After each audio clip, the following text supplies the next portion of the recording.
Another week of MML action, another game. The action intensifies. We are in week 6. The final stretch of games heading into the playoffs. We got 2 more games, and then it's on. What's up, fellas? I'm joined right now in the booth with Lou and Harry Warthog. What's going on, guys? Hi-ho!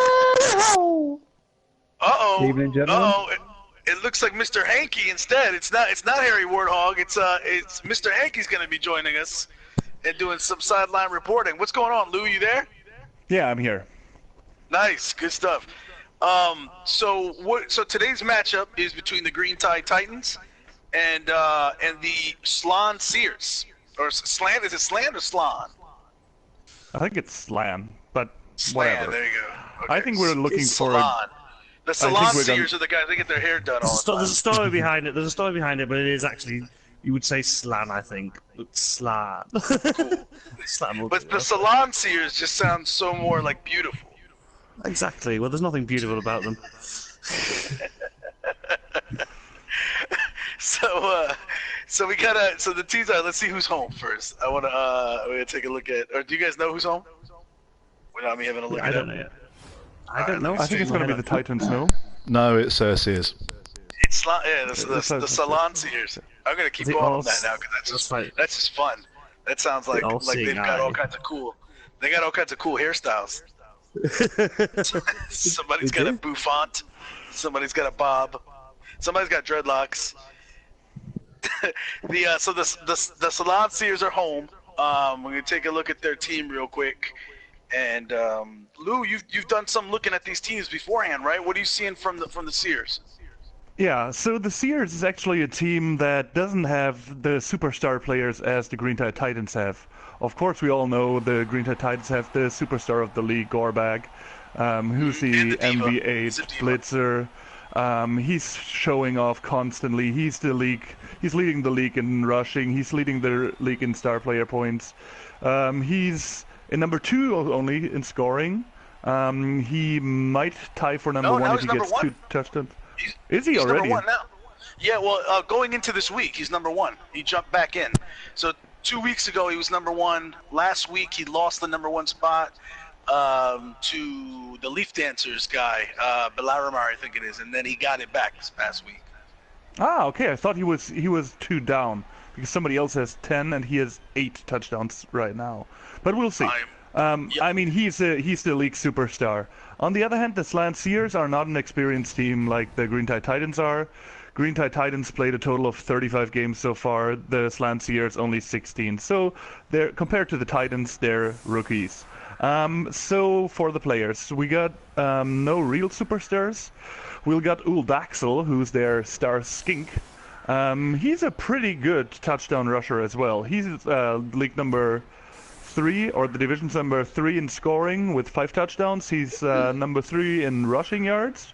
And he's definitely a scoring threat. Like, you shouldn't underestimate him if you're the Green Tide Titans coach. By the way, going into the week, he wasn't number 3 anymore. So are you using stats that have been like since people played games? That's probably, yeah. Okay, that's why. Okay, cool. Yeah, I'm looking at the stats as they entered the week because I'm not counting the games. Okay. Yeah. I think cool. I think one more game has been played in this division. Okay. Yeah. Gotcha. Hello? So that makes sense. Hey, Mr. Herbert, what you got going on for the Slan Sears? Hi, guys. Well, I just want to add that I'm already here at pitch side, and the teams are lining up.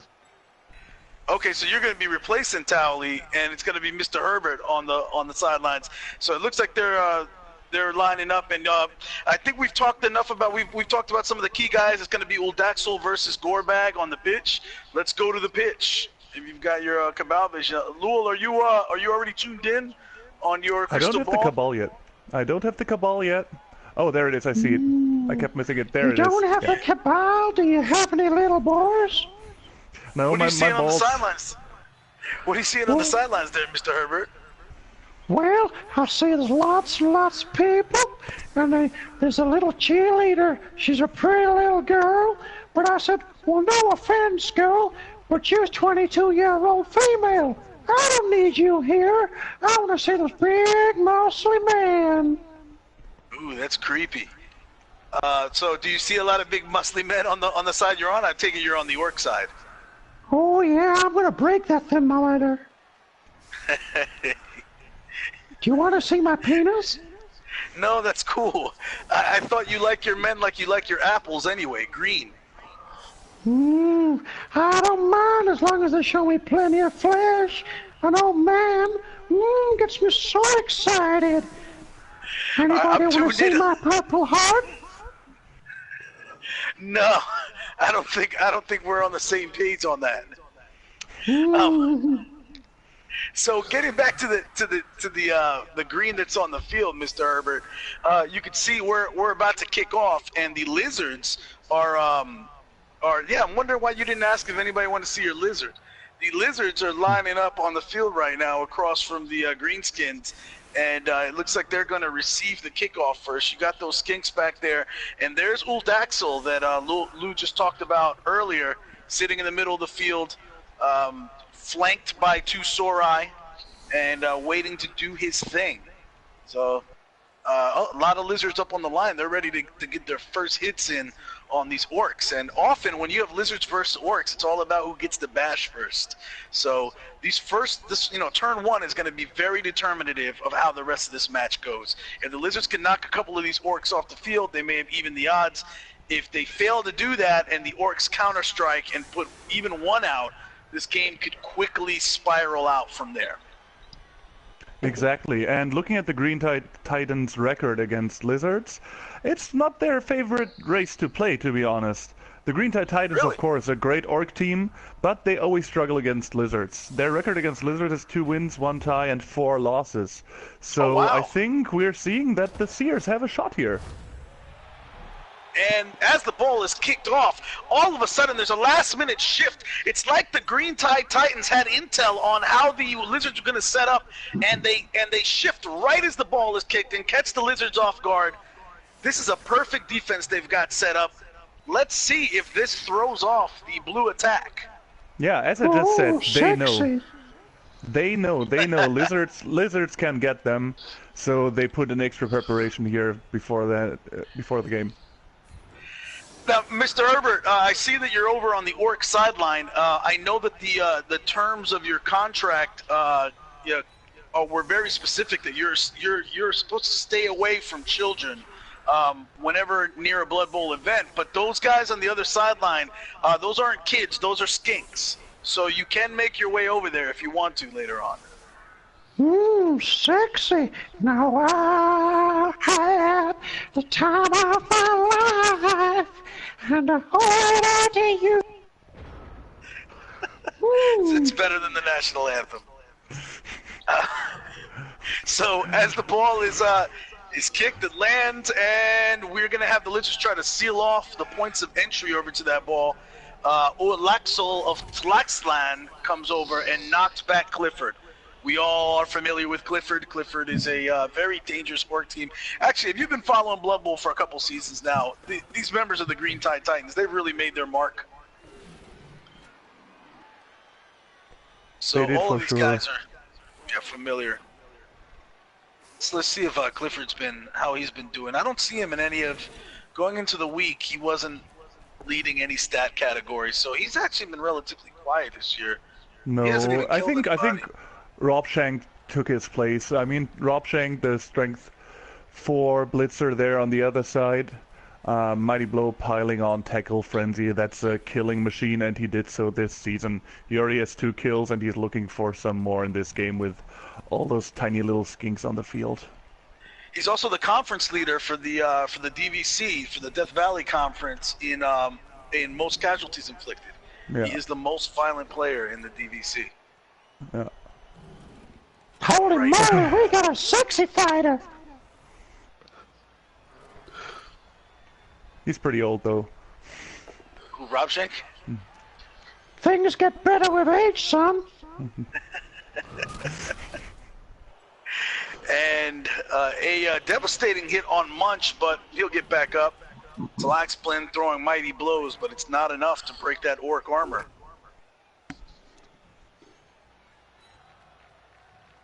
And Funbus is going to get pushed back. He just looks annoyed. That's going to be a critical block if they can get... Nope. All right, not yet. And Gorkbor is going to get hit back by Utechix. There's a little bit of chain push in there. And that's going to throw back Robshank, who you just talked about, Lou, even farther back. And this is a good strategy. This is the guy you want away from the ball. You don't want him anywhere near you.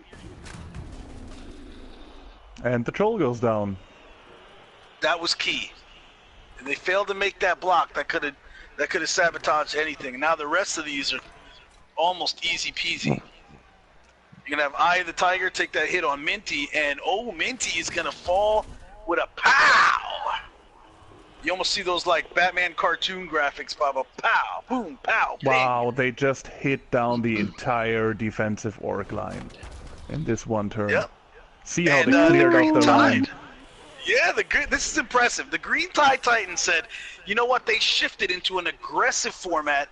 They lined up to kind of limit the hits, but then all of a sudden they try to just shift into an aggressive format to make it difficult for the Lizards to land those hits. And if you know anything about Lizards, because of the Saurai, because of their agility, it's not like Elves. When you do that to Elves can dodge out and reform and give each other assists. Lizards, it's a lot harder to do that with. But in this case, these guys were resilient, and they made those Orcs feel stupid. Exactly, and they did what they're best at. Like, they don't have the superstar players, they don't have Robshank, they don't have Gorbag, they don't have superstars like that, but they work as a team. They go through the line one by one, knock all of them down, and stand firm in formation. You know, and it's a good point. I don't know if you know, because I don't, whether, you know, what the TV difference was in these teams. It's like not a lot. It's not a lot. Really? The Green Tide Titans came in with 1980, and the Slanseers come in with 1910. That is due to the reroll difference. Yeah, they have 4 rerolls. Okay, and also 3 skinks on the sideline. Yeah, that's why. Okay. That makes the high team value. Yeah, the difference is not so high. And they're improved skinks too. Those aren't level 1 skinks in there for the exactly. most part. Did anybody see the inducements? Are there this Herbert? Herbert, did you see any people hanging out on the sideline in the KO booth? You think I'm blind, son? I didn't see anything. I'm just stood over here with these little people. They're kind of like little children. I can't say their names though, so I'm gonna call them Chris, and Chris. Well, Mr. Herbert's blind to women. So he didn't notice the babes there's a Bloodweiser babe over there on the sideline for the Lizards. She can get out of here. I don't want her anywhere near me. So you're telling me she's not very sexy, Mr. Herbert? You don't know me the reason for sexy. Come over to my place and we'll watch some gladiator movies. I think I'm good. I'll pass on that, but so she wouldn't wake you up out of unconsciousness, is what you're saying? Hell no! What are you trying to say? Well, hopefully she'll do a better job for the skinks and lizard men here. I kind of like this little lizard dude in the middle. I pray to God to sniff his crotch. Honey, let me. Graphic. Now I want more. What's going to be interesting here is, like we said before, right? These lizard men, they can't. If you mark them up, they kind of just have to bash their way out. They're not going to dodge away from you. And what a risky blitz! You're going to start with the Croc. So Croc's Lantha runs over and gives a firm backhand to Clifford. He's basically setting the tone. He's saying it's my bike, punk, and Clifford's going to lay there on the ground, prone. The other big matchup right here is you got 2 guys that hit extremely hard. Funbus is marked up on Tlaxpita, right? And Tlaxpita can't get any assists, really. The only person that could have got over there, the only Lizardman that could have gone over there and made the situation, or put the situation in the favor of Tlaxpita is Cruxlantha, but he went the other way. So it looks like there's going to be a 1-die block coming that way from Tlaxpita to Funbus. It's just one-on-one, mano a mano.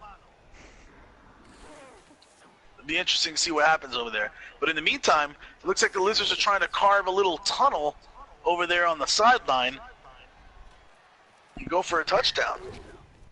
Hey, Lou, come over here and smell my fingers. Ooh. You gonna take him up on that, Lou? This is Not what you thought you were signing up for, huh? exactly. So, Let's just call it a baptism of fire. Lou did his research on the match. He came in very prepared. He was ready to, come in, get his first announcing bid. He's all excited, and then Mr. Herbert comes in and just completely changed the party up. Hey Lou, you mind bending over and grabbing a piece of newspaper for me? Wow. And he's just doubling down now. I'm gonna smack that ass. And look at that. So all the skinks making their dodges, and this is what's got to be frustrating for a team when you're facing these skinks. You thought you've walled everybody off on defense, and here they run up the sidelines, slipping and dodging, running underneath your feet, like underneath your legs, in between your legs, like it's cool. It's this kid, the character has changed now. Before it looked like the Orcs were holding it down. Now it looks like they're going to be scrambling, and I don't even know if they can get over there to stop it. Now, don't sleep on the green tide, though. These guys they will use Orcs to dodge like elves, and it works sometimes. Especially there's Gorbag, who you mentioned before, Lou. Gorbag can cause some havoc, and he is skilled at dodging. And he can cover a lot of ground. But this turn must have been really frustrating for the Orcs. They came into this game with 5 tackle pieces, and they see the skinks just dodging through however they feel like. Building Absolutely. up the kit on the other side, yeah. And yep, so Talaxpita fails to knock Funbus down, but Funbus does not forget the effort, and he rewards it by knocking him down. Yeah, but I think the Lizards don't care about that so much right now, what's going on that side of the field. They set up their little skink screen for Uldaxel, and Uldaxel, as we said, is doing what he does best, dodging, making his way through, having a good look at the end zone, being able to go there with his next turn. Well, you're absolutely right that they're not focusing over there, but the problem with Lizards is that every single piece is important. Right, at least on the Saurai. If you lose a Saurus, the character of this can quickly change. And look at that. Who was that trying to dodge out? Was that all right? So that was not Gorbag. It's Ripper. Yeah, so Ripper gets over there and he brings his tackle in. So that's gonna make it. It's gonna make Uldaxel unable to use his dodge skill, giving him an automatic reroll if he gets nuffled on there. However, here's the thing, man. An Agi 4 skink, each one of those, because he doesn't suffer. And look, there's another path for him. He doesn't need to go straight through. He can just go behind the Black Orc's back. Absolutely. And that's Exactly. two dodges. Don't want to hurt yourself dodging, though. You better stretch out those creamy hamstrings.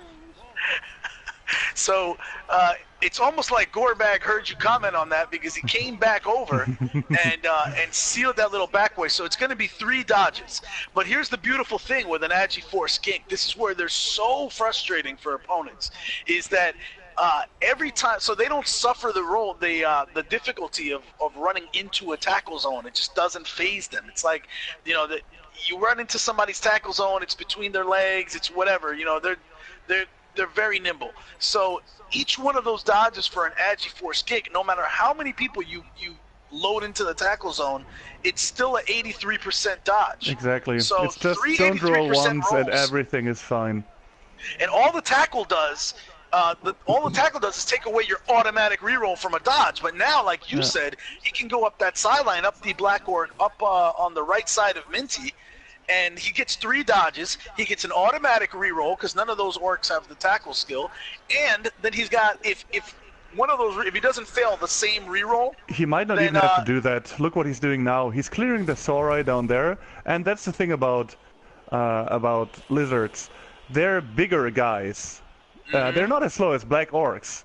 They're Saurai. They can fast. run. They're They fast can run. For a big guy. They can just go there and blitz somebody out of the way, which makes it a lot easier. 18 yards on 1 turn on average they can cover. Yeah. And wow, I mean, think that's where he's some going. of these, he's going for the surf. That's pretty ballsy.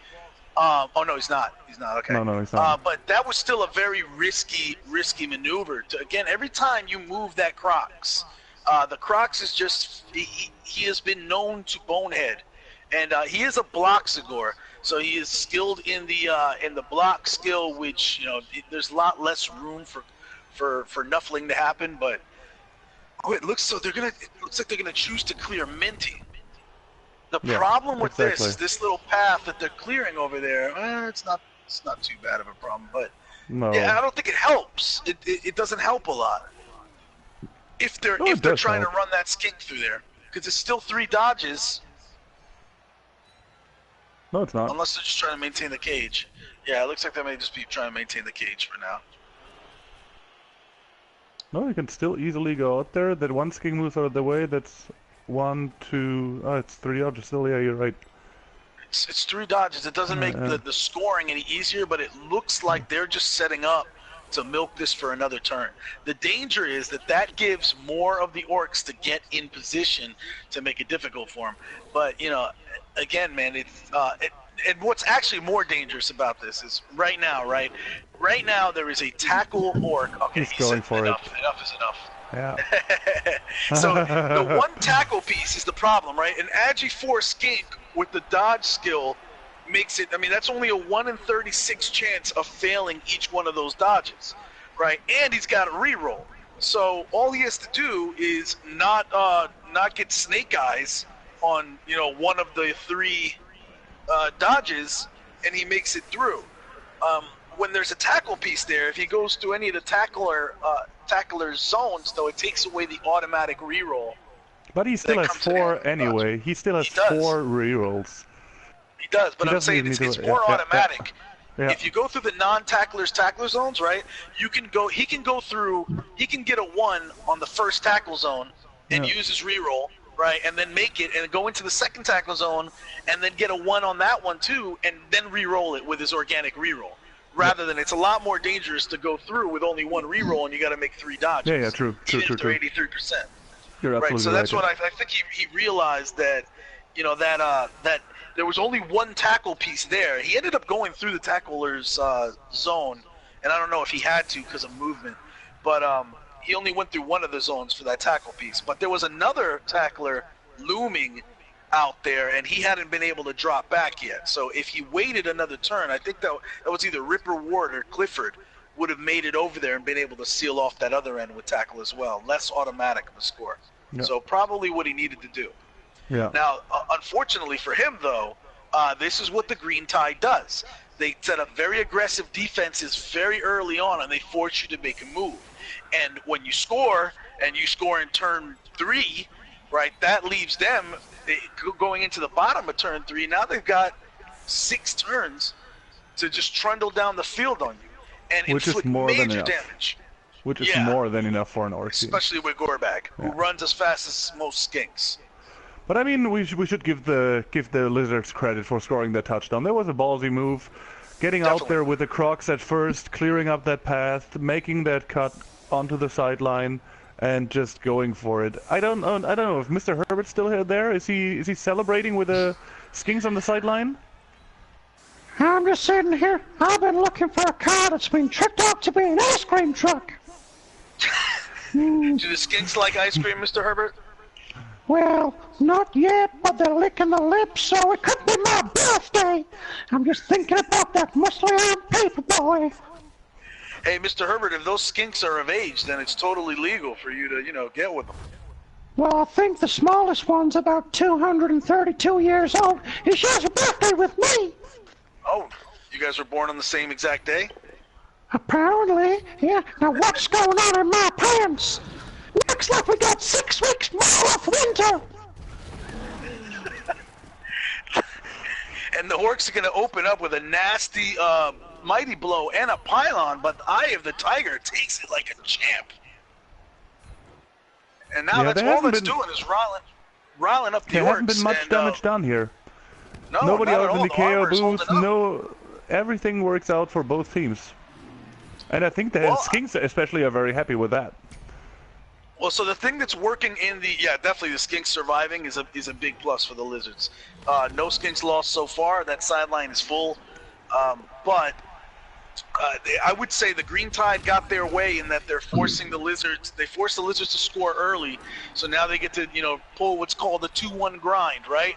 They make the other side score early. They tie it up, and then they never give the ball back. It's a 2-1 we see grind. blood. We see blood. And We got a sexy fighter. ooh, Tetchix is going to be carted off the field, and he's heading Mr. Herbert's way. Yoo-hoo. Is he completely out? Are we going to see him again, Mr. Herbert, in this game? Well, I think I'm going to try and give him some mouth-to-mouse. Everybody but you, Trix, get to keep your pants on. Now let's figure this one out. I would hate to be with Tetchix right now. And the Diva's going to pick up the ball. That's Gorbag's going to run up, sit right there, back in the field. And don't you run after me or I'm going to slap you right in your penis. That's a weird torture technique. You want a popsicle? My cell is full of popsicles. I'm good, Mr. Herbert. You're really starting to piss me off, you piddly son of a bitch! Call me. So the Lizards are going to get up. This is, again, the mobility with the Sorai, like you said, Lou, the strength is great. But when they're matching up against Orcs, who can almost match, especially this team can match a Sora's team on strength. And with the guard ability that they have. So when you've got a team that's matching you on strength, and they manage to knock you down like that, and you can't dodge out, you don't have the mobility to do it, then it's like you get knocked down, you get back up, you get knocked down, you get back up, and it's a vicious, nasty cycle. And if they don't break out of this soon, this could get out of hand. They've already lost one Saurus, and that's what the Green Tide likes to do. Not only the 2-1 grind, the clock possession, and the threat of the big plays, but they also like to whittle you down so they get the numbers. Coach Stundon loves the numbers. He loves controlling the match through attrition. And if he can do that here, you may see the Slanseers lose their second match. I think they've lost one this year, right? They lost one, yeah. Okay. I forgot who it was to, though. Oh no, they didn't. Wait, no, they didn't. Or was it a draw? No, there are 2 draws, 3 wins, and no loss this year. Okay, I saw one where it must have been a draw. So they haven't lost. Has the Green Tide lost? Yes, they lost 1. They lost against Prague number 5 2 weeks ago. That's right. Yeah. That was right after the mauling of the Power Hour. Exactly. They mauled the Power Hour 4-0, then lost against Prague, and last week they beat up the Grimbeards with 4-0. Damn, you are a student of the game, Lou. I'm impressed. Good stuff. Yeah. Yeah, so the Lizards didn't lose, and I don't know. I don't share your worries about the Lizards. They're doing pretty well so far, protecting their precious pieces. They are. And the good thing is, as I said before, they don't have the superstar players. Oh, here's a nasty foul. Doesn't do any damage, though. Does not. They don't have the superstar players, but the players are very balanced. You know, yes. 5 of his Sorai, 5 out of 6 have block. You know, like, they're all pretty well trained. They're all in good shape. Yeah, so, but like I said, like a lot of teams that having 6 block piece or 6 4-strength guys and a 5-strength guy with block, you know, it's devastating if you play against elves or if you play against Skaven even, right? That can really wear you down. An Orc team, I just think, tends to match up pretty well with that strength-wise. If you look at the Green Tide's team, they've got 4 guys who are strength 4, 4 Black Orcs rather. They've got 1 Blitzer with strength 4, so that's 5. They got their Troll, that's 6. So in terms of strength, and most importantly, right there. They also have 4 guard pieces. I think 3 or 4 guard pieces, which is on top of that. But what I'm saying is that the Lizards so far are not giving them that many easy blocks. No, they're not. They're not. That is true. They're playing very well. They're setting up pretty well in regards to protecting their guys. But again, like in my knowledge of the Green Tide, having played against them and announced many of their games, I also know that they're just waiting until that mighty blow starts to, break that armor. And once the attrition goes the other way, see, every time they hit one of those Sorai, this game could turn really, really easily. And I think that the individual Sorai are more important to the team than they are to the Orcs, right? If you lose an Orc, there's a bunch of other Orcs that kind of fit the same. You don't want to lose all 4 black Orcs, right? But if you lose a black Orc, it's not devastating. You lose a Saurus, it kind of changes the flavor. And the Lizard team has already lost the Saurus. If they're going to have any chance of beating the Orcs, they can't continue to lose Sorai. Now, the smart thing that they did is they took a page out of the Cold Hard Truth, out of the book of the Cold Hard Truth, who's a past MML champion from Season 2. They always said, hey, we walk in with a 6-pack of skinks. And so, a lot of teams, they walk in with 4, they lose 2, and then all of a sudden, now that's a problem, right? You got to worry less about the skinks if you walk in with a 6-pack. They came in with a 7-pack of skinks. So they can afford to mark people up. Yeah. But against those Orcs, you really don't want to lose your Sorai. I think that's probably going to be the key to this game. Can the Seers go into the second half with 5 skinks on the pitch? If not, they might be in big trouble. Or 5 Sorai, I mean. Or 5 Sorai. Yeah, sorry. Yep. If not, they might be in trouble. Crux Lantha is just being a stud right now, man. He's not missing. He's acting up crazy. He's truly a wild beast this game, even though he's not known to be a wild beast. He's known to be a bonehead, but he's not. Other games, I haven't seen that many other slots. Does he boneheads a lot? No. But he didn't this game at all. No, I don't know how he normally does. Yeah. Oh, another foul! These skinks ain't playing around. And again, when you got 7 skinks, you can afford to do things like that, because if you get thrown out, whatever, you go to the box, sip on a drink, have a grand old time, no problem. And we're talking about the ST5 Black Orc with Mighty Blow. He really wants to protect his Sorai, and the skinks are doing their work for that. Absolutely. Yeah, Louise is a threat. Louise, by the way, the first transgender MML player, and she has come in and definitely made. You like that, Mr. Herbert? Is he a giving tree or a receiving tree? I think Louise is a she now. Used to be a male orc, and has now changed her. Wow, Mr. Herbert all of a sudden got very hip to the game. And you're going to see Funbus now. Funbus is getting tired of all this noise. He's like, Sorai, whatever, and he backsmacks a Sorai. Or Laxel of Tlaxlan is going to fall to the ground, and he's going to get up next turn, thankfully.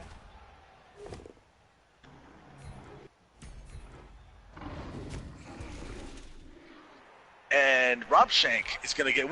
Robshank's been pretty quiet this match. So far he has been, and he doesn't decide to pile onto that Saurus.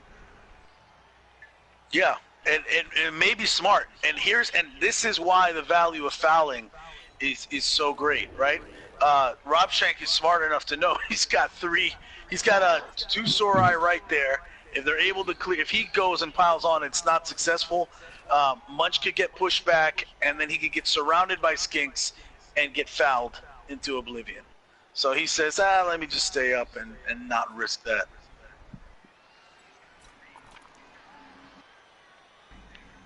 I think I best start wander over to the other desert now. Maybe I can catch some Pokemon on the way. If you're feeling a bit lost, you can feel free to stop in my Pokestop anytime.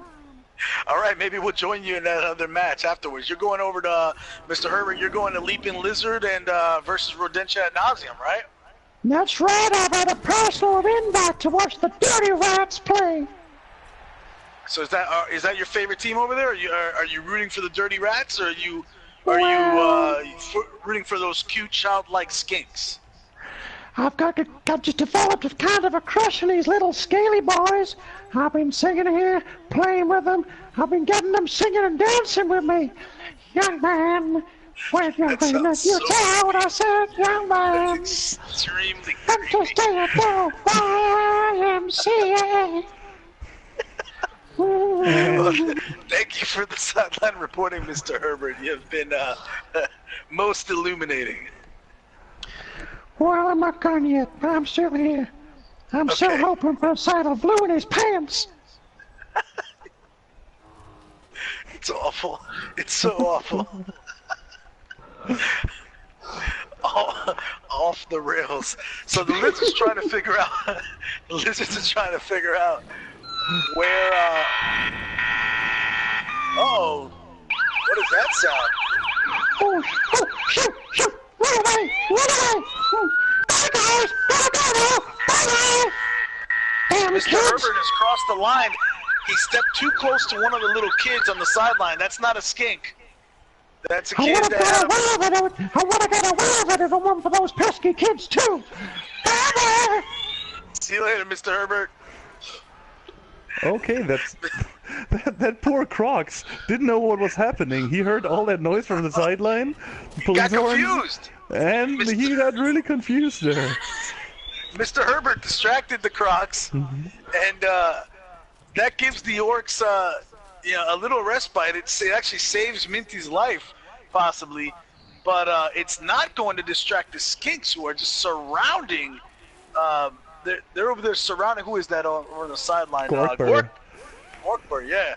There's 3 skinks on him. They've already matched up his strength. If they could get one more over there, they'll get 2 dice on him. He doesn't need it. Doesn't need it. The 1 die block is enough. And Brown, is that Brown? Is that his name or Braun? It's Braun. Right? It's Braun. Braun shows why he's named Braun. And there's the foul. And the next foul. And Louise is finally knocked out. Ow! That's key. Third foul, and it worked. So we said before that it's very important. You know that the particular pieces for the Orcs are not that important, but losing that one was a problem for them. Louise is like the backbone of that offense, and she's off the pitch. So now you've got that strength. The strength matchup has been altered a little bit. You know, it doesn't mean that the Orcs can't bang with the Lizards, but it's not looking as favorable as it was before. It's a tiny bit harder for them, yeah. And one Mighty Blow guy with the strength advantage over in a single matchup is out. That helps the Lizards. That will give them some rest. Absolutely. It also helps the Lizards that Big Mo decides to pick this moment to start looking directly up at the sky and pondering the meaning of life. He forgot that he's on a Blood Bowl pitch. He forgot that Izta is sitting right next to him, and all of a sudden Funbus realizes that he doesn't have anybody helping him, and he's got 2 angry Sorai that are just ready to bite his face off.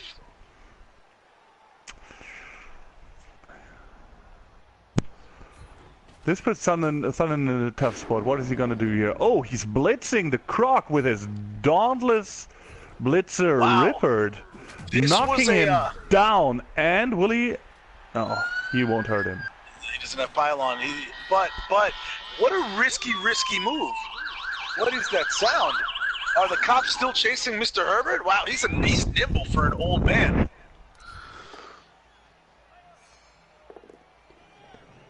And look at that. Funbus tries to take a 1-die block on Oaxel, and it's only because of the extra training he did this week, practicing his blocks, that he's able to knock Oaxel or Oatlax down. I was a little surprised, I'll be honest, about them choosing to attack a Croc, who had boneheaded, who wasn't a threat at the time, instead of just running past them and trying to set up a cage and using the blitz somewhere else. But hey, Thunder knows what he's doing. It worked out for him, so now he's got 8. It looks like the Orc crowd over there. I'm seeing, Lou, the Orc crowd on the side is throwing potatoes onto the field in the general direction of Gorbag, who has potatoed up that sideline. Yeah, it is what Gorbag does. Like, he wanted an extra show for that run. That's why he needed that Crocs cleared. Like, people wouldn't see him so well if he has to run past the Crocs. That's, I think, the reason for that blitz. Now, here's the thing, though, Lou. This is where Gorbag is potatoed up that sideline, and he is not out of the woods yet. So we're going to see if something that the Green Tide is able to do to lock him over there. definitely took advantage of all the skinks pushing to that left side. Minty is a bit confused about what to do, and he decides to stay between Gorberg and the Crocs. So Minty not exactly marking the Crocs up. I think he was a bit Minty's- confused. Right.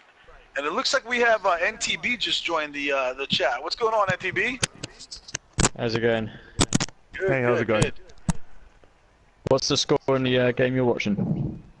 1-0 right now for the The Slant Lizards. Seers are leading the Green Tide Titans 1-0. Nice sideline touchdown by Uldaxel, the Star Skink.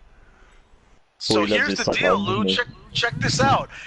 This is what I was talking about. The potato went up the sideline, right? They've cleared one of the people that's locking down Hua of Despair. All right. And now that the Skink frees up army's marching in.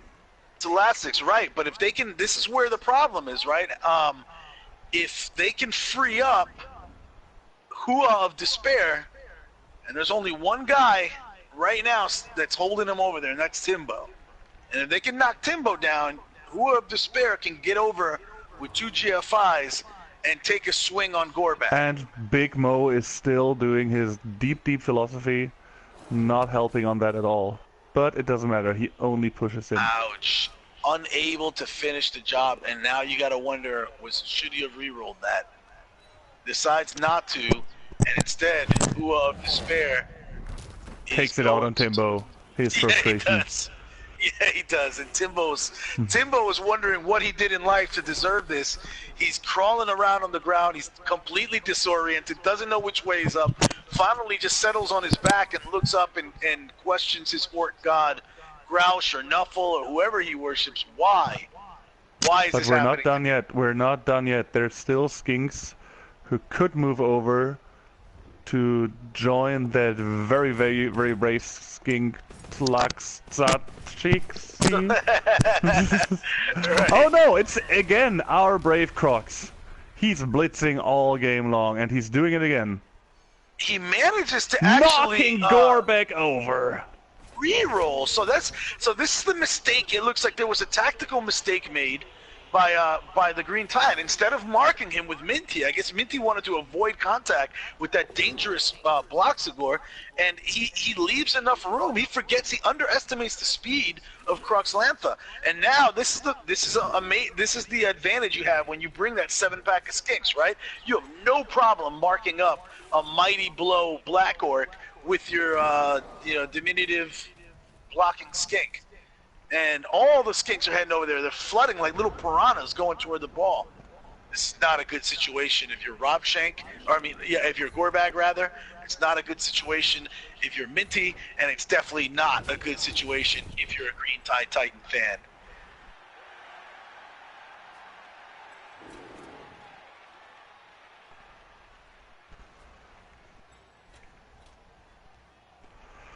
This is gonna put Coach Thunder in a tough spot.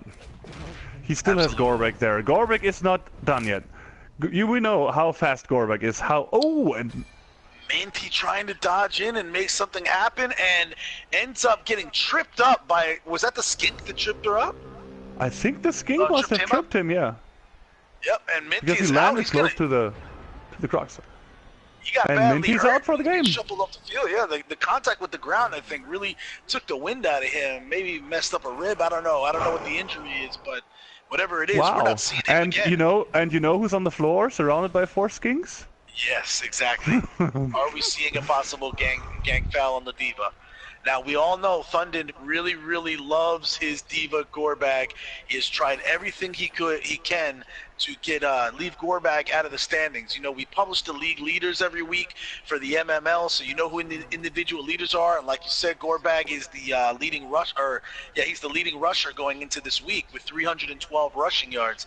And every time we bring that up, Thunden says, there's nothing to see here. There's, don't worry about that.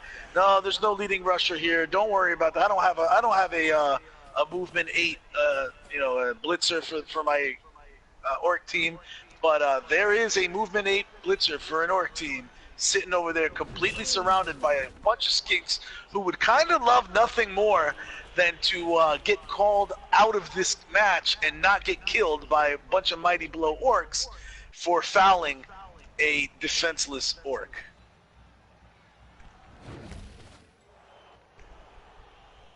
And all of a sudden, the complete character of this game has changed. The only Exactly, question the is, last who will two the foul turns come really from? made a difference. Who will the foul come from? Well, maybe they won't foul. One Because they're skink gonna is need carrying to the ball protect- to safety first. No. Think about it. That's The turn 8. skinks. You can't score Yeah. anyway.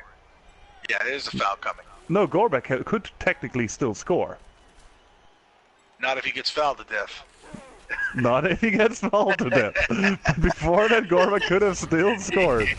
Let's see what happens. Here comes the foul. Here comes.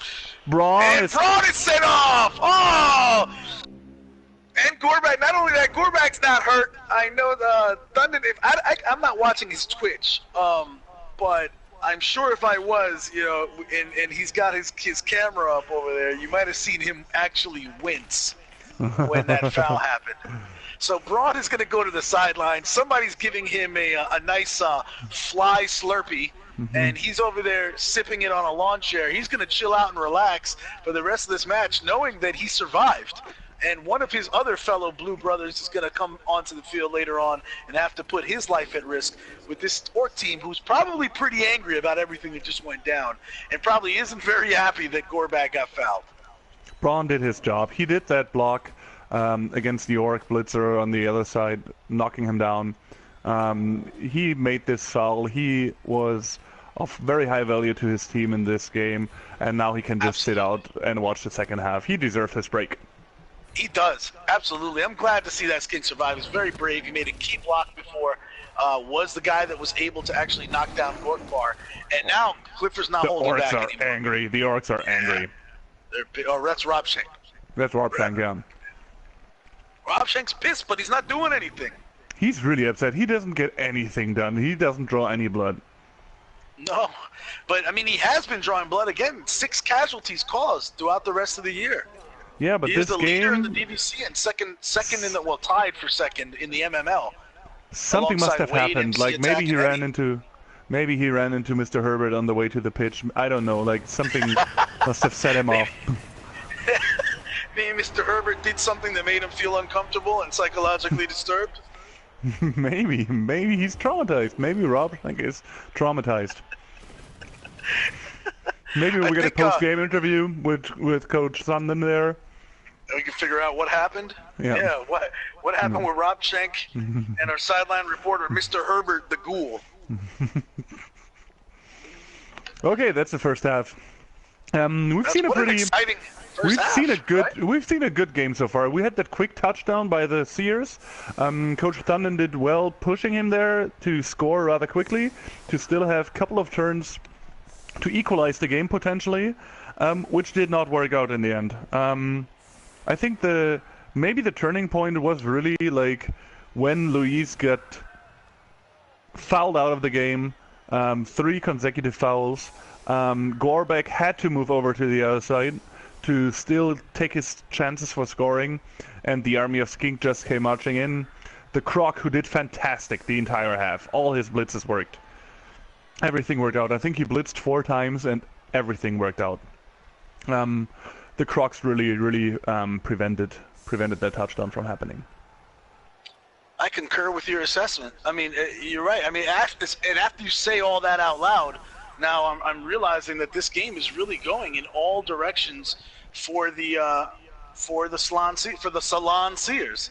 But Nuffle is a cruel and very... It is far from over. It is far from over. He's a fickle master, and this luck could change in the second half. So the good news for the Green Tide Titans is, as many things as have been going right for the Lizards, he's only down 1-0, so the luck could easily change, and we could see. And they are ready. They are ready. They show that they are ready right now.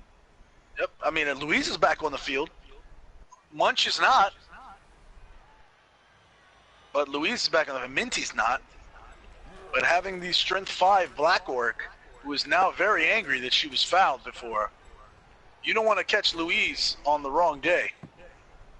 But talking about the number advantage you brought up earlier, like you said, Coach Thunden really likes to control the game, have the number advantage the entire game, slowly take out opposing players to really set up his slow pace down the field.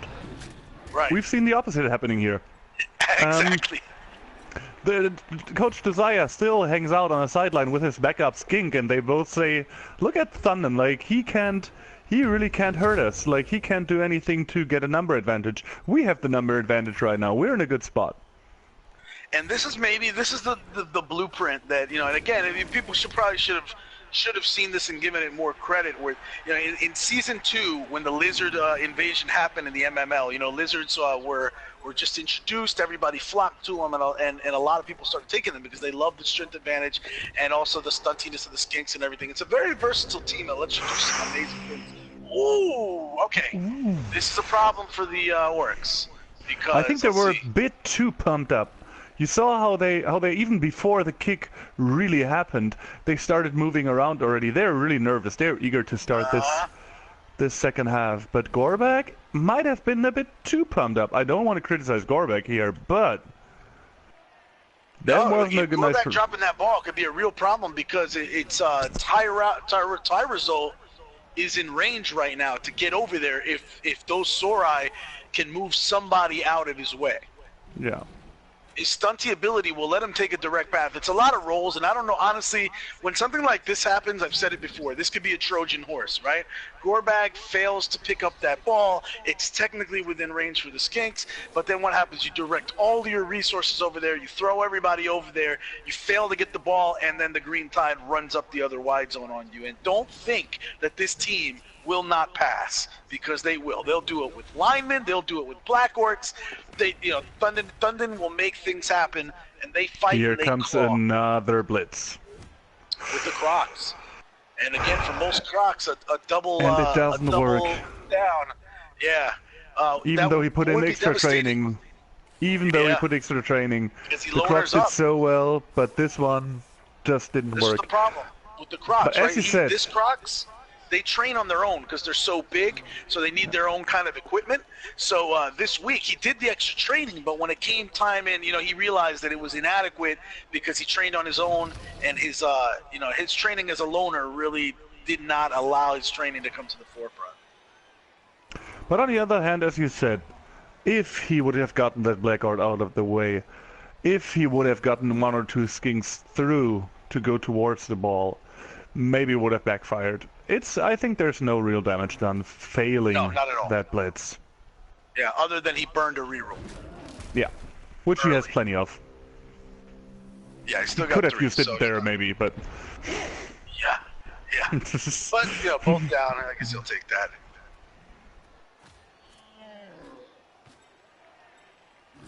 So you know, again, all the skinks on the field. This is beautiful. If you look at, so I'm looking at this match, getting back to what I was saying before, the Cold Hard Truth always used to come in with a 6-pack of skinks, and they won the championship. A lot of Lizard teams come into a match, and they're rocking with, you know, only 4 skinks.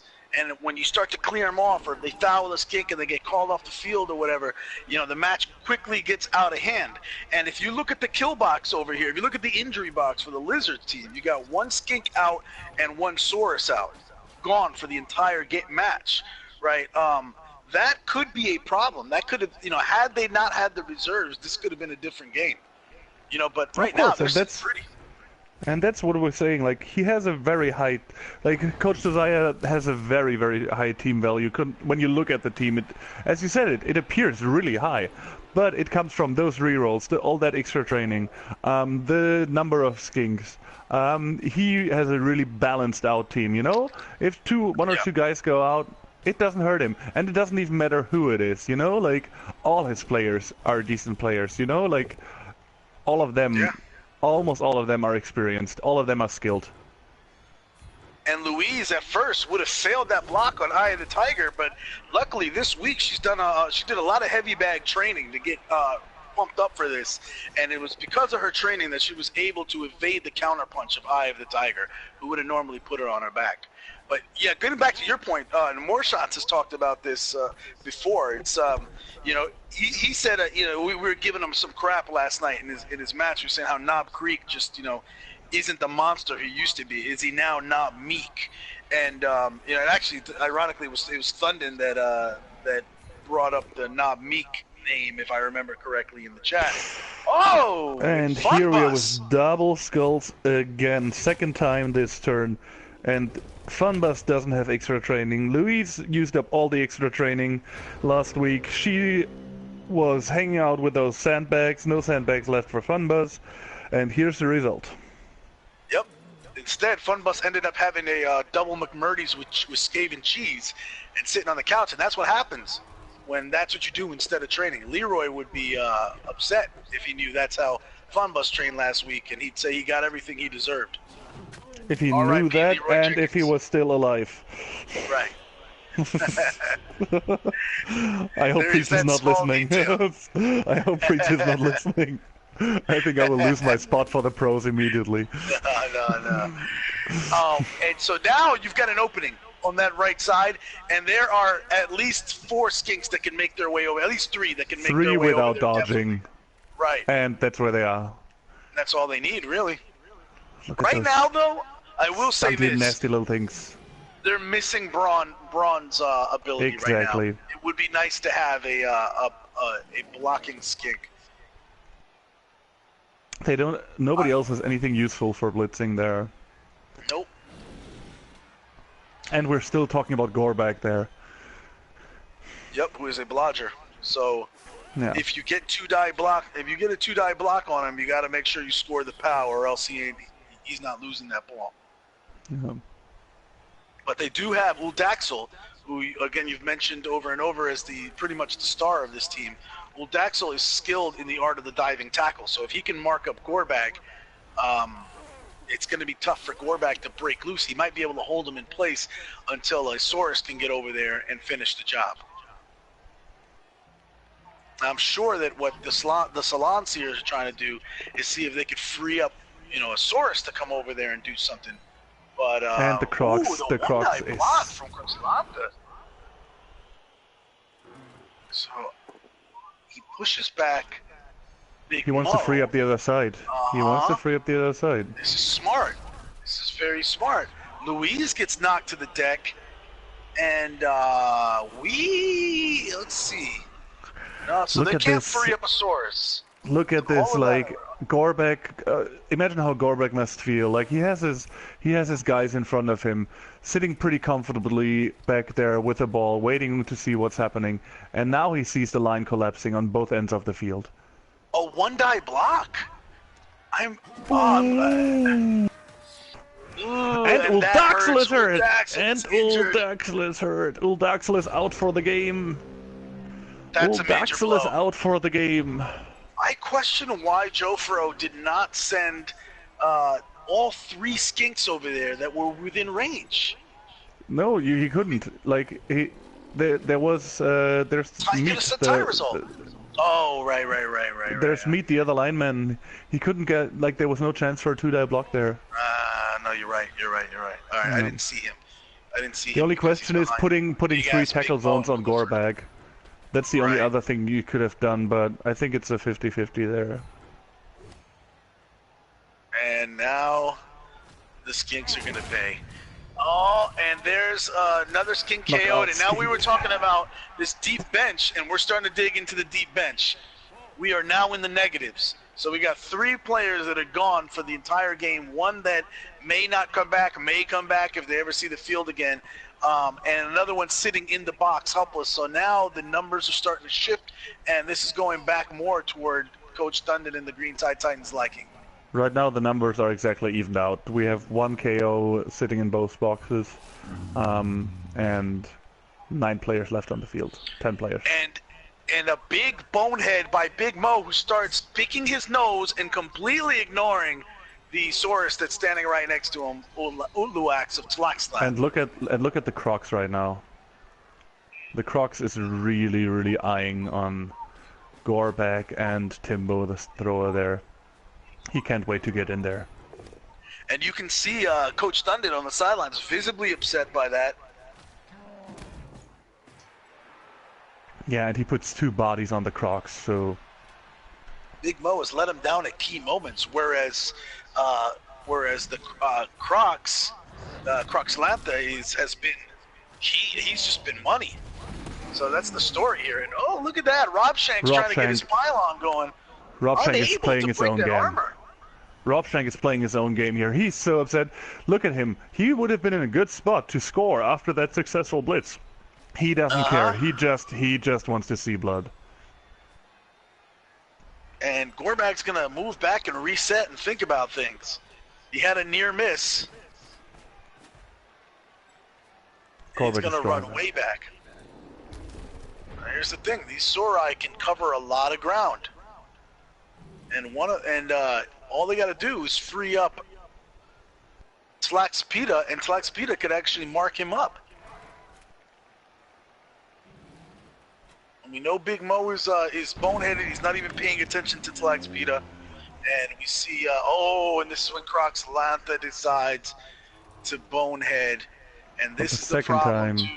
When you move first with a Crocs, and that Crocs has the guard skill, it really takes away an advantage that you might have had. I mean, also not that much damage done. You know, who knows if he could have gotten to Gorbag. Well, I mean, had that Crocs been able to clear meat, right? The follow-up could have been by Tlaxpida could have hit away the. Actually, that would have been it. I mean, Tlaxpida could have been. There were two for Clifford, but it's for him. It's the same.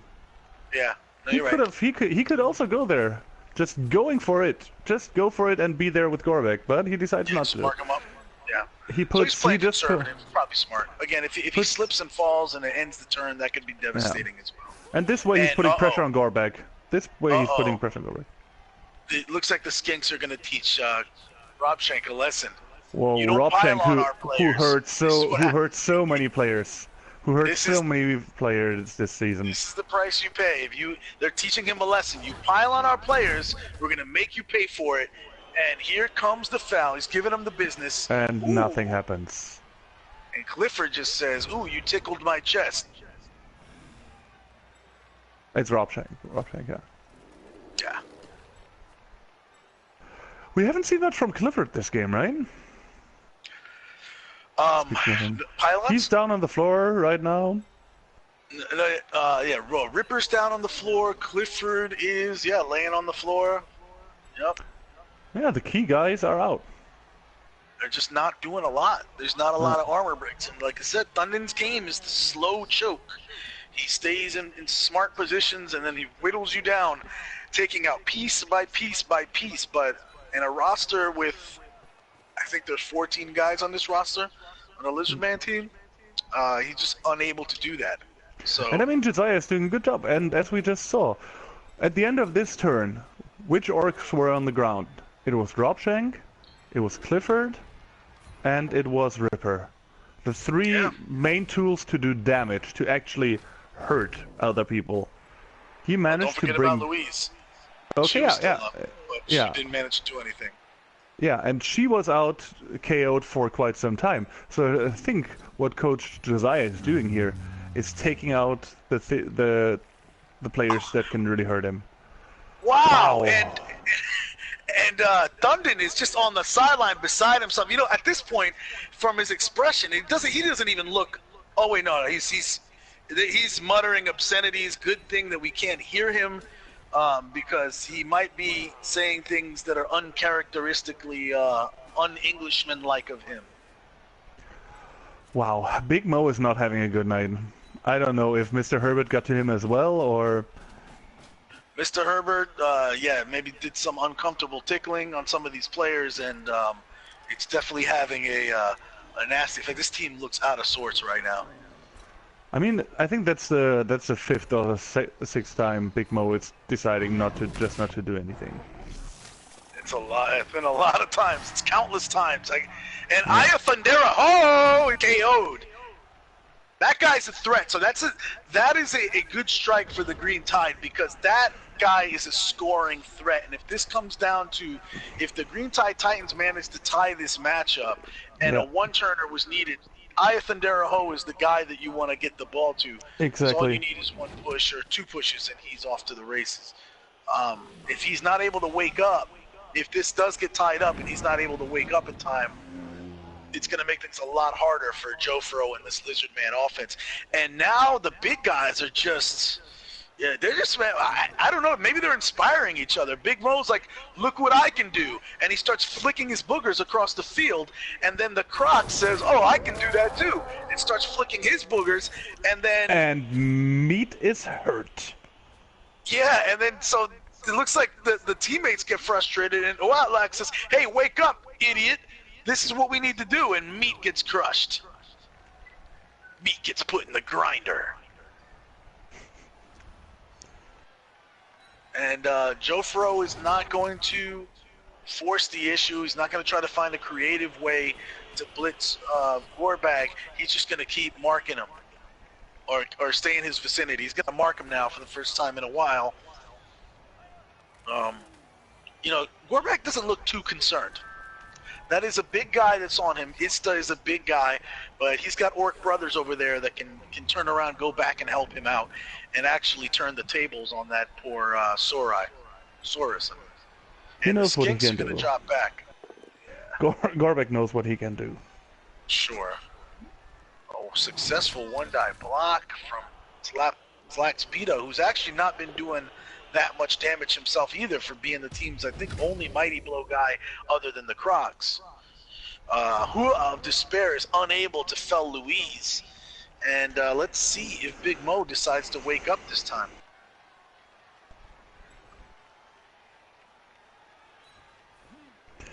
Okay, what do you think Thunder is going to do here? Well, first things first, you got to make sure you clear... well, you know what? He could just dodge out. Gorbag is a good dodger. Dodge skill, yeah. So you may see Thundin use Ripper Ward to fell one of those skinks and then run Gorbag down that field. Yeah, that's what he's gonna do. Gorbag's just gonna dodge out, run down the field, and knocks him down. Yeah, and then he's just gonna dare. He's gonna dare death by skinks. He's gonna dare the skinks to do something about it, because it looks like the Saurai are all marked up. Exactly. Unless, the Croc. Louise can get pushed away from that little scrum over there. And then we got Hua of Despair, who could technically reach Gorbag no matter where he goes. If he gets freed up, yeah. Hua has to get freed up.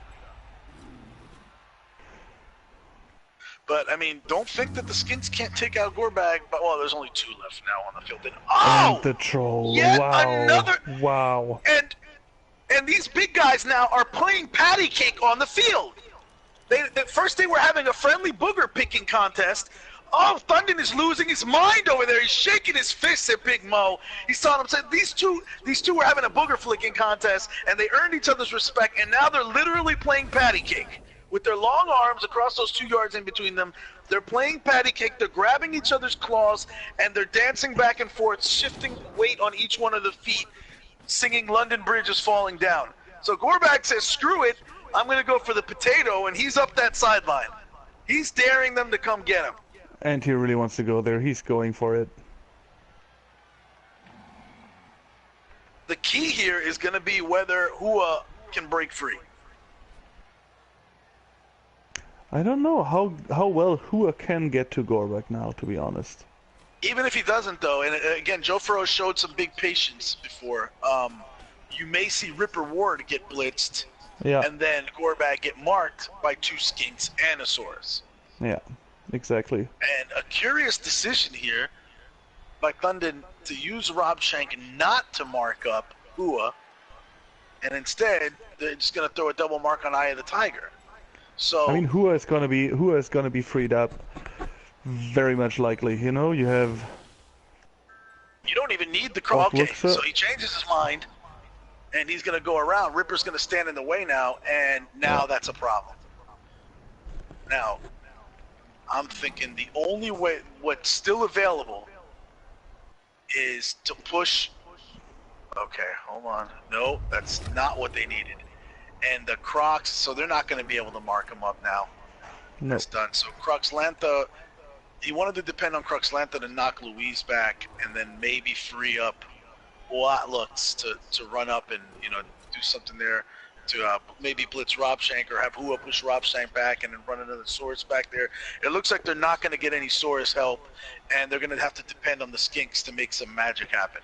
Now the good thing for the Skinks is that these Skinks both are experienced sidesteppers. So if one of them can put a tackle zone on Gorbag, then even if he tries to blitz or somebody tries to blitz him, if they're unable to knock the Skink down and just push them, the Skink is going to be able to maintain the tackle zone. And a single die block at first was going to fail, but Hua has been in the gym working on the blocking, manages to clear Louise. And if Eye of the Tiger can knock Gorkbar back, okay, he's not going to do that. Eye of the Tiger is just going to help assist Eye of the Tiger. And now let's see what the Skinks can do. It's all up to the two remaining Skinks. There you go. There's a tackle zone on Gorbag now. Yep. Yeah. And here comes the Skink Blitz. Oh, they're gonna blitz him! One die blitz! And that's where he could have used that reroll he used to knock over Louise. Yep. I mean, as you said, it's still not a done deal for Gorbag. No, not at all, yeah. He might still have to dodge. I mean, but he can now use Ripper Ward, who was marked up until the blitz on him. He can use Ripper Ward now, who is a skilled tackler, to come over, and has more of a chance of knocking down Conka. I'm just gonna call him Conka. Can we please make a rule that all Lizard teams have to rename their players? Yeah, honestly, if you've got a pro team in the MML, you should come in. You take the time, name your players, man. Come on. You're better than that. And okay. Robshank is tired of getting pushed around. Knocks down Hua. Robshank is making successful blocks. They're just not causing injuries. But only because of the extra training he put in this week, and that was all extra training they had. And the Skink is down, which clears Gorbag for the touchdown. But, now Coach Dundon is over there pondering. Does he want to score right away, or does he want to do that? He's going to get cute. And if the Skinks, that opens him up. 3 turns left for he wants to Coach Jofro right now. If Jofro's able to lose this ball, Dundon's going to be kicking himself. But he does not want to give the ball back to this Lizard team with 3 turns to go. He doesn't want to deal with a bunch of Agi 4 Skinks running around with the ball and doing skinky things.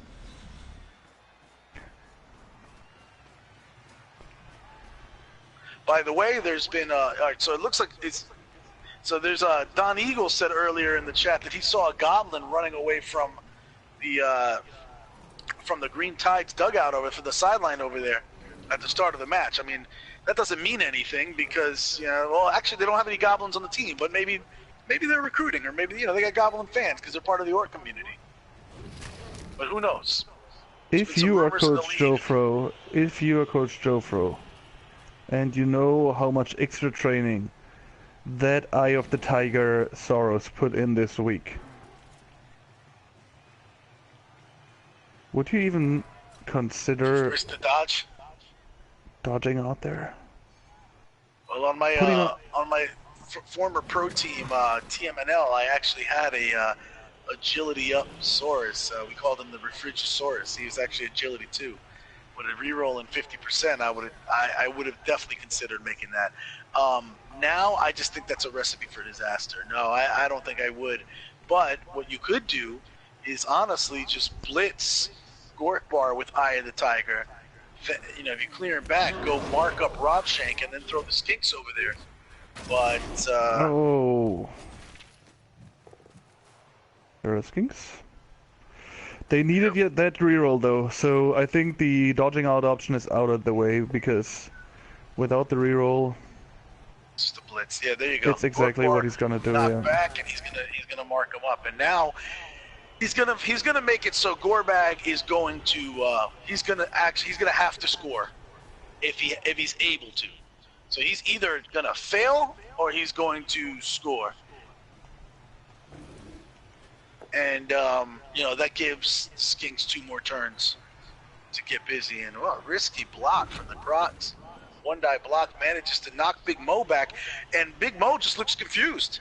A little while ago, these two were playing patty cake. He thought, you know, they even said that we just become best friends, and they thought they did. He wanted to hug him, and the Crocs just pushes him away. Doesn't want to hug. And you can almost see the look on the Crocs' face, like, you know, he's telling them, like, I don't want to do this, man. I know we're friends, but my team needs me. So what a sad situation. These two guys who in another life could have been as brothers, forced to push each other and break each other's hearts. You know what's gonna be big now? The KO situation. Maybe Coach Jofro will really thank his babes he hired before the match, or he won't. I think that might be the deciding factor now. Yes, I agree with that. Babes will be a big factor. Especially the Eye of Thunderaho. Yep, Eye of Thunderaho.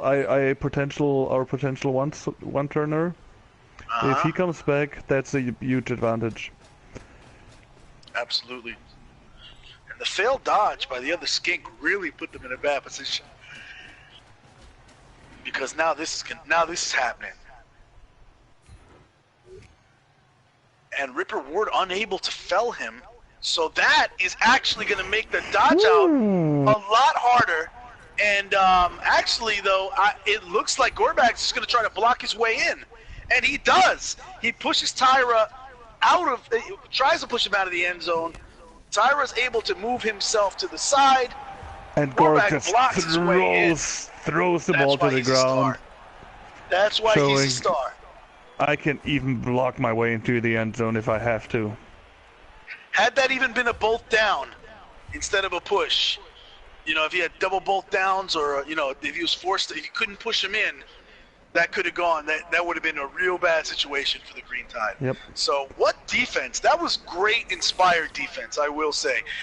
Coach Dundon taking a big chance by not scoring with Gorbag when he could, but you know, that extra turn is definitely a big deal in the Green Tide's favor.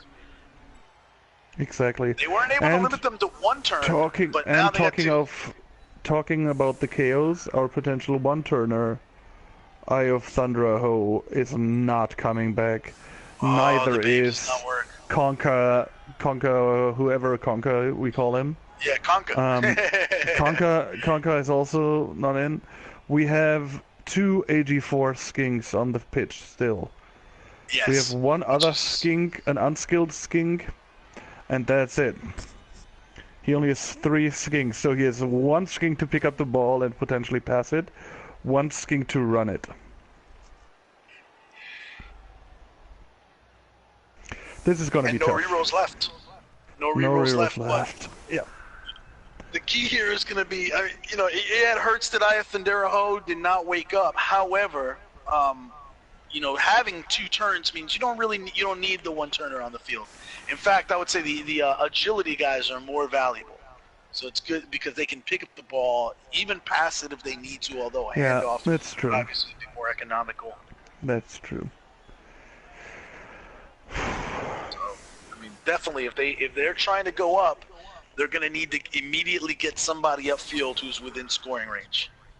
Probably want to have 2 options, but I don't know if that's a luxury that you can afford right now. We really need to take a look at the standings after this game, because these 2 teams are the leading 2 teams in their division. Right. Tying this game, of course, wastes basically 1 point for them 2 combined. Maybe there's some other team being able to take advantage and jump either in front of them, between them, or right behind them to put real pressure on them for our last game day. That's a good point. This is going to be interesting. I mean, this game is not over yet. The Lizards still have a shot. And they get the high kick. And they get the high kick, which helps them a bit. Very helpful. So Very they can helpful. use it. Very, very helpful, actually, because the one skink doesn't have to hang out in the back of the field now. He just goes there and gets the ball thrown into his hand. And remember what I said is the first thing they need to do is get one. See, before you make blocks, I think the first thing, especially with no rerolls, they needed to get the one, at least somebody in scoring range. But now they can get 3 skinks in scoring range because of the high kick that came up short. Yeah. But if something goes wrong right now with the dice, and they don't have somebody downfield, But this it game doesn't is look like definitely it. not. And But they're Thunden, so taking a chance by not moving first. I think Thunden set up his defense as good as possible for this. But now there's the opening on the left-hand side. Coach Jovro took the risk of throwing 2 blocks first before he started moving his skinks. He took that risk. And now he's trying to build a screen of Sorai on that sideline to hide one of those skinks there, hopefully with the ball. So going back to your question from before, after the Green Tide, the next best record in the Death Valley Conference is 2-3-1. Oh no! Look at what's happening! So this is what we were talking about. This is what I was talking about before, right? Now you don't have a skink in scoring range because you did that first, and that's the problem. So even if the ball had been bobbled first by Tyra or whatever, right, or whoever it was, it was Tyra. If that ball had been bobbled and there were already skinks downfield, then you can still score the next turn. I mean, to be honest, we still have 1 player in scoring range. Yeah, you got to rely on him. Yeah. No, that's not happening. This game's done. Catch the ball. And it looks like Clifford's going to make sure of it. Yeah. Or Ripper is going to make sure of it. Yep. This is a tie. Yeah. This is game now. More shots has got to be the biggest advocate of this. For the first things first, get somebody downfield within scoring range right away before you roll any dice. And why do Maybe you even... not as crucial, arguably, if you have a reroll. But yeah, and I think I understand the mentality, right? The White Owls are right behind these teams. So the White Owls are 3-1-1. Slatseers are 3-0-2. So with a tie, the Lizards will be 3-0-3. Yeah. The edge is still with the Slatseers, but if the White Owls win, they'll leapfrog the Slatseers. Exactly. And they've already played. Also the Titans. Also the Titans. No? Wow. They will tie the Titans, I think. Yeah, because the Titans have 4 wins, right? Yeah. 4 wins, 1 loss. Yeah. Yeah, so it'll give the 4-1-1, and if the White Owls win, White Owls. Who won? Do you remember who won between those two? It had to be the Titans. Have they played yet? I don't know. That would be really interesting to see that matchup for the last game day. Wow. Yeah. That conference is tough. We got 3 really, really good teams here. Absolutely. I mean, shoot, everybody in that conference is good. And I will say this. I know from behind the scenes, before this whole season started, More Shots made a big fanfare saying, hey, I'm going to take the Power Hour to the east and join the DBC. We're going to create a super play pool, knowing that the Blitzkriegers were there, knowing that there was the Pylon Death Roller. We lost that last play on Cabal Vision. I can only imagine it wasn't anything huge, maybe a bobble of a ball. Stu said he lost versus the Titans, so it doesn't look like Stu will have the same record as the Titans, but he'll not win the tiebreaker. So he's tied with the same record, so technically the Titans will still be 1 in the play pool. But the White Owls jumped to number 2. And this is the best scenario if you're the White Owls. If you're Stu right now, you're ecstatic. Exactly, yeah. Yep, and a 1 on the winnings for Coach Thunden. They get paid very little for tying. Crowd wasn't happy about that. He's not happy about that, but could be worse. Well. Walk out of here with a tie. They're still good. Hello. So we got Thunden in the chat. Yeah, hey, bye. Yes, sir. So let's start with Coach Thunden. What was it? The game plan? Attrition? Am I correct about that? The game, I mean, I thought I'd had a right result. I mean, number one, I needed to win the kickoff event because I wanted to receive first and get the first smash in. Lost that, and I was just like, oh, here we go. and then I got the perfect defence, which gave me an opportunity just to mark everybody up. And I thought, yeah, this is pretty good. But fair play to Joe Fro. He managed to isolate my guard pieces, knock them out, and then he had 2 dies all the way down the row. The dices fell nice. Fell nice for him. So yeah, that was the bust at the beginning, and then I just couldn't stop his skink. But at least I made him score early. The next part of the first half, I cocked it up.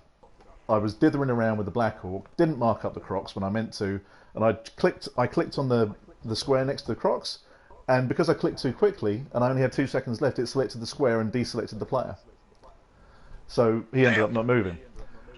And then, once he was marked up by a skink, I totally forgot about the skink marking him up and just went to go and make the assist, and yeah, misclicked, didn't see the dodge and totally balls that up. So yeah, that was that chance lost. The dice didn't really go on the injuries for me. Pylon didn't work at all. I suppose I should be grateful for the injury rolls on those horrible frickin' fouls those skinks were making, not having been too bad. Yeah, consistently. Yeah, you guys held up. A lot of resilience there. I think I took 1 KO, and did I take an injury? I don't know. I can't remember. You took 1 injury, a badly hurt though, in the first half, and then you had a second one. But it was, again, badly hurt. Yeah, it was. So I don't think you're walking out of here crippled or anything. No, I think it's going to be okay. And then at the end of the first half, I was like, probably blown this. Might have a chance to eke it out for a 1-1, but then I lost a couple of players in the start of the second half. I was just like, this isn't going well. Then the numbers started to come back a bit even. Got a couple of lucky breaks. Managed to mark up the Saurus when they diversified a little bit. So when they spread out, it's a lot easier. So started marking one at one end, one at the other end. That was great. Happy with that. And then managed to open up a bit of space. The skinks came over. Didn't really work. Managed to get some lucky pals on them. Took one out on a KO, and the other one got tackled. The tackle seemed to work really well when I managed to get it on the skinks. And then, as you said, I was just trying to stall for a little bit because I knew I couldn't give them 3 turns. 2 turns was a risk, and then with the high ball, I was like, oh, nuts! By the way, Big Mo, absolutely appalling today. That is the worst he's ever been. He was awful. He was awful. I think it was 6 once. I think he missed out on 6 turns. 7 That's boners. crazy. How are the odds for missing 6 turns? Bonehead's supposed to be 1/6 of a chance. Missing 6 turns means he boneheaded at a rate of 1 out of every 3. Missed 7. At 7, okay. 7. But wow, yeah, it that's was ridiculous. over 1/3. Yeah, and then I got a little bit lucky because he'd managed to burn his rerolls at the end. If I'd had 1 reroll left, I think this would have been a 2-1 game. And all I've got to say is he played excellently. Full respect for Hosea. Got some good rolls. I hit so many double skulls, but he hit ones right at the end. So it's pretty even. But I think I'm fortunate to get away with the draw, to be honest. Especially considering the standings after this game. Have you looked at the standings? No, I know what they are. They're imprinted on my mind. You're still number 1. You're still number 1. If anything, though, you just vaulted the White Owls into 2nd place. So the good news for you is that by tying the Slanseers, you've managed to maybe make it so you don't have to see them again in the playoffs. True, because and the Slanseers are going to play the White Owls. Yeah. Next week. Next week? Next week, yeah. Oh, wow! That's the final game for the playoff spot. So the only way I don't get a playoff spot is if they draw and I lose. And you lose? Yeah. Are you sure you're out then? You just don't lose. I think I'm out because it goes down to, is it points scored or record against? No, so it starts with points. It starts. No, at first it's total points. You get 3 for the win and 1 for the tie. So if we're level on those, viewers. Then it's the next is the wins, the number of wins. Blitzkriegers. and if you guys are tied in number of wins, the next tiebreaker is who won the head-to-head. Yeah, so which would be his? Oh no, there's no advantage. Oh Christ! Then it goes down to touchdown scored. No, then it goes to, actually, we removed that this year, remember? Because we believe it gave an unfair advantage to the dodgy teams that score a lot. So then it comes down to a very scientific method involving a coin and basically wind factor. So it could happen.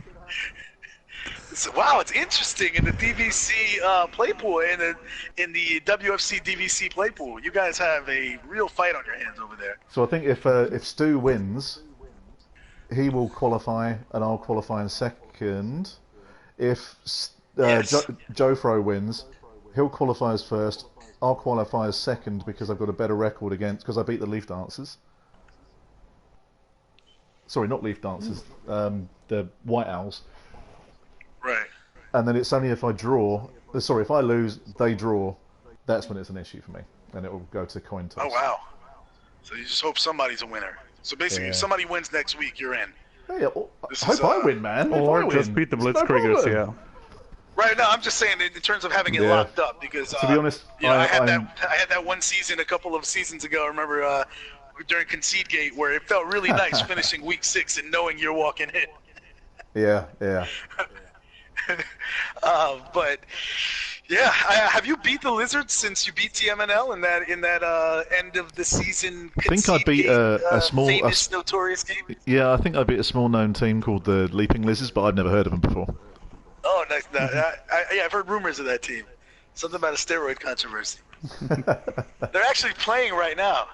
To be honest, I can only beat Lizards if I get lucky dice. I'll put it out there. I can't beat them on a flat surface. I definitely think that the key with when you're playing Orcs as a Lizard coach is come in with a lot of skinks.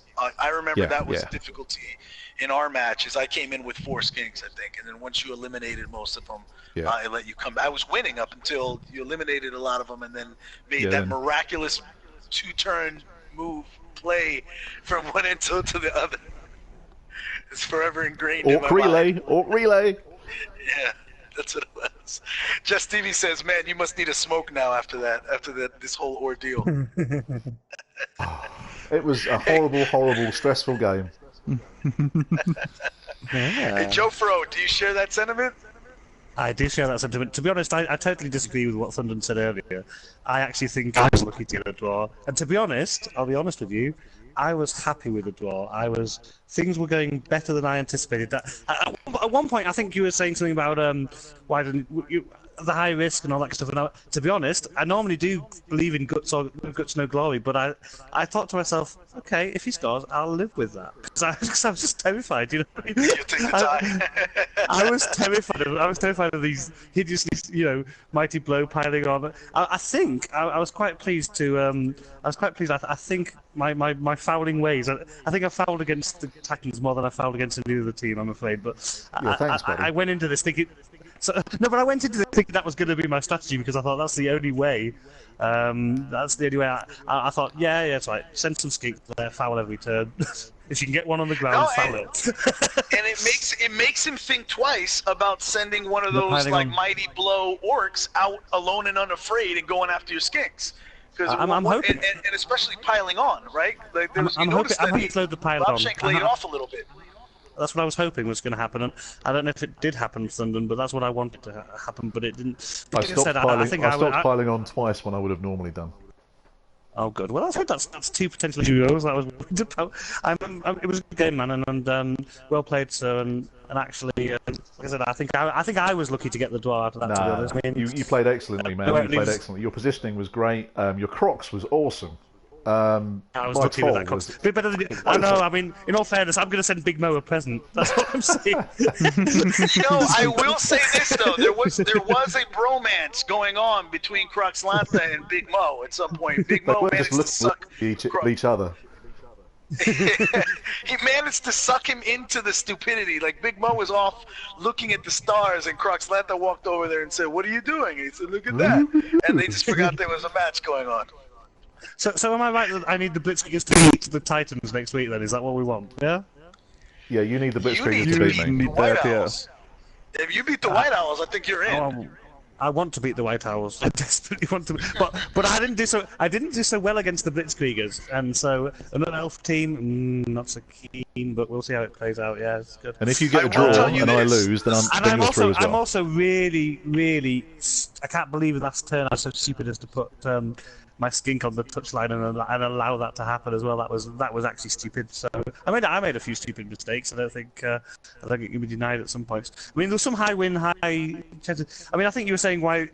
It was always my plan, you know, where God was sideline. It was always my plan to blitz with the skinks. To be honest, again because I was thinking in my mindset, I was thinking to myself, I actually want to see if I can. I was actually trying to hurt Orcs. I'll be honest. I was trying to hurt Orcs. I was trying to I wasn't going to let him score, but I was always trying to blitz with the skinks. If he scored, I thought that's maybe okay if I can injure some of these Orcs pretty quick and get the pigs and bring back some skinks and maybe try that. That's what was going through my head anyway. It was like, okay, we'll try with the skinks. I've been quite successful with skink blocks in the past. I was living in hope, you know. And then I think Lou pointed out that I burned a reroll, and that was when I thought that was a mistake. As soon as I had to burn that reroll, I thought that was a mistake, trying to play one dice blocks with the Orcs in the middle of the pitch. I think Thunderdome said something about spreading out. Actually, that was also part of my plan, was to spread out pretty early, because I just looked at the amount of guard on your team and I thought to myself, I don't want to be in close proximity to all these Orcs with all that guard. True. Do you know what I mean? That's what I wanted to. Yeah, at least it gives you me. did especially well in the first few turns. Like, you really managed to protect all your pieces from the guard and mighty blow. I think that was pretty impressive, actually. The only thing I'd say on that is that the guard pieces that I've got, I think 2 of them are blitzers, and those blitzers have tackles, so they were allocated to your skinks. They weren't going into any melee or anything like that. So the guard was, I think, I only had 2 guard pieces really. It was one of the Black Orcs and Big Mo, who was useless. So yeah, I mean, it was just a pretty tactical game. You know, I doff my cap to you. I think you played excellently, and I feel very lucky to have gotten a draw against you. I gotta say, guys, this is from a bystander's viewpoint. It was masterful. You know, Thundin, suckering you basically onto that other side of the pitch, and then running Gorbag up that sideline, right? And then the recovery was just great. You know, I bet you even Thundin was surprised that you were able to get back and mark up everybody that you did. Which is a lot of good coaching going on here. Yeah, bringing that Saurus there in the end down to your own end zone.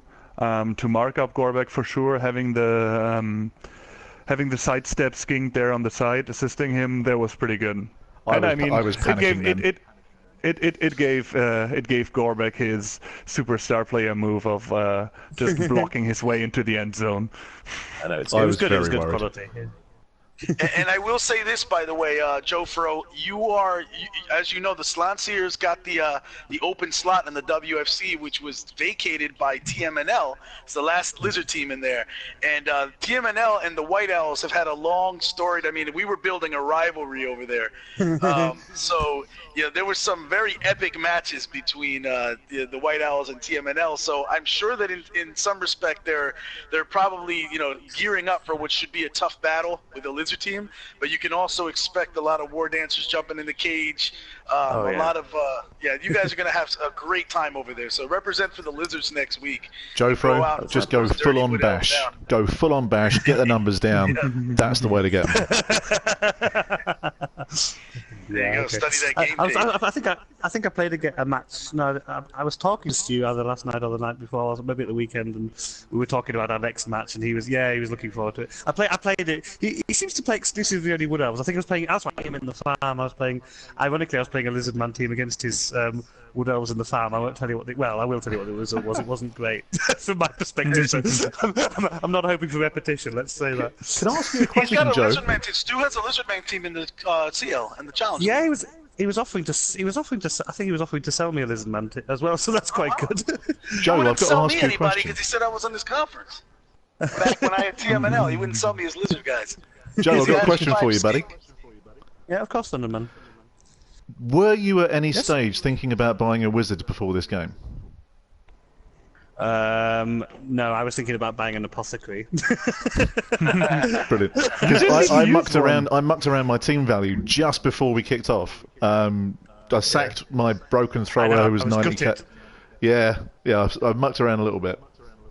I noticed I was looking at thinking, I'm going to spend some of my own money and I'm probably going to buy an apothecary. And then when I saw the team value when it came up at the start, I was like, oh, maybe I won't be buying an apothecary then. settle with. I thought, nasty. Yeah, I did. I thought, curses. Not only is he denying me my property, and then he's going to bash me into the ground. But okay, no. I mean, to be honest, I'll be absolutely honest. Like I've said most of the time going into this match, I actually was just scared of going into next week's match with like maybe a Saurus, just a Saurus with a load of skinks, to be honest. So anything's a win really in that sense. So yeah, I think it's actually quite. I'm glad it was 1-1 draw on one level. I mean, obviously I would have liked to have won. You know what I mean? But I'd have taken this at the start of the game. Oh, 42. That's 42 blocks sustained versus 56. You guys hit each other a lot. Can I see the? Actually, I'm going to go over the stats myself that Thundon's showing. So 56% of the... That's what Thundon does, man. He controls that ball possession. He did it very well. The Wrecking Crew does the same kind of deal. They survive on positioning and attrition. And 3 injuries inflicted, 3 KOs. That was key. 116 yards rushing. I bet you a lot of that was, or if not all of that, was gore bag. Just very well done on both sides, guys.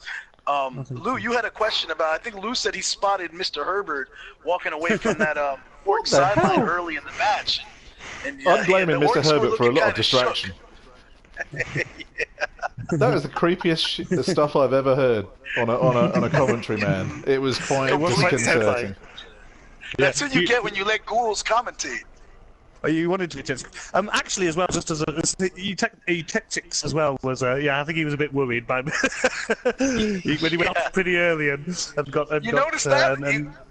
Mr. Herbert was on the Orc sideline, and they were playing all crazy, and he goes over to the Skinks and discovers that they're the most childlike creatures on the field, and all of a sudden, the Lizzies start. It was quite alarming, yeah, I'll be honest. Well, so they got an ongoing game over there, Leaping Lizard and Rodentia. I might try to jump in their party and cut over there to see if we can have some fun over there. But hey, thanks, gentlemen. Thanks for letting me call this. And thank you, guys. Thank you for commentating. Really appreciate it. It's actually the second one, I think. Yeah, it's the second one. Excellent job, man. It's like you've been, what do you do in your real life job? Are you a radio announcer? No, I'm actually not. But right now I'm a bartender, so I guess you got to do the same thing. Nice, you talk to people, yeah. Yeah, well, but it was. Thank you so much for having me on your side. It's always like really makes it a lot easier to do one of your first announcement with a really experienced announcer as you, even though thank you. It also is challenging to get a word in. No worries, no worries. No, I enjoyed. I enjoyed it 100%. Yeah, you jumped in. Yeah. Good stuff. Okay, let's watch the Leaping Lizards game all together, right? All right, guys. Thanks for having us on. Hey, Jesse, Lou, just like to say thank you ever so much for commentating. Joe Fro, great game, buddy. I think a draw, good result, man. Yeah. I'm very happy with it. I echo everything that Thundon said and totally agree. And thanks, guys, so much for commentating and great game, Thundon, sir. Thank you. All right. This has been an MML broadcast. Thank you for watching and keep tuned. Stay tuned. I think there's the Leaping Lizards game going on against Rodentia ad nauseum on another channel. Which channel is it, Jesty? Do you know? Don Eagle's channel? I think I can tell you in a minute. Stay with us. We'll give you the information right now. Wait, I got it. Thanks, City Beggars. It is. On the channel. More shots. Is more shots Don coming? Eagle. It's Don Eagle. No, it's Don Eagle. Don Eagle's streams. Check it out. Yeah. Don Eagle _ Don Eagle all one underscore. word. Don Eagle right. _ Okay, guys. MML action Right, out. Yeah, See ya. take care. Cheers, guys.